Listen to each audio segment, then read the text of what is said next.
তথাকথিত নারীবাদীরা, তথাকথিত সুশীলবাদীরা চুপ কেন, সেই জবাব আমরা চাই। যদি জবাব না পাই বিশ্ববিদ্যালয়ের সকল কার্যক্রম বন্ধ করে হলেও এই হিজাবের পক্ষে আমরা দাঁড়াবো, এই আদর্শের পক্ষে দাঁড়াবো। একটা বোনকে সে হিজাব হোক কিংবা অন্য কোনো পোশাক পরার কারণে যে হেনস্থা করা হয়েছে, এর প্রতিবাদ আমরা জারি রাখবো।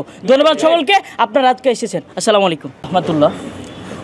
সব কথা শুনছেন, কিন্তু কথা হচ্ছে যে হিজাব হওয়ার কারণে কি আজকে এটা ন্যাশনাল ইস্যুতে কনভার্ট হয়নি কেন? আজকে সরাসরি হিজাব পরার কারণে একজন বোনকে ফিজিক্যালি হেনস্থা করার পরেও বাংলাদেশের তথাকথিত নারীবাদীরা, তথাকথিত সুশীলবাদীরা চুপ কেন, সেই জবাব আমরা চাই। যদি জবাব না পাই বিশ্ববিদ্যালয়ের সকল কার্যক্রম বন্ধ করে হলেও এই হিজাবের পক্ষে আমরা দাঁড়াবো, এই আদর্শের পক্ষে দাঁড়াবো। একটা বোনকে সে হিজাব হোক কিংবা অন্য কোনো পোশাক পরার কারণে যে হেনস্থা করা হয়েছে, এর প্রতিবাদ আমরা জারি রাখবো। ধন্যবাদ সকলকে, আপনারা আজকে এসেছেন। আসসালামু আলাইকুম।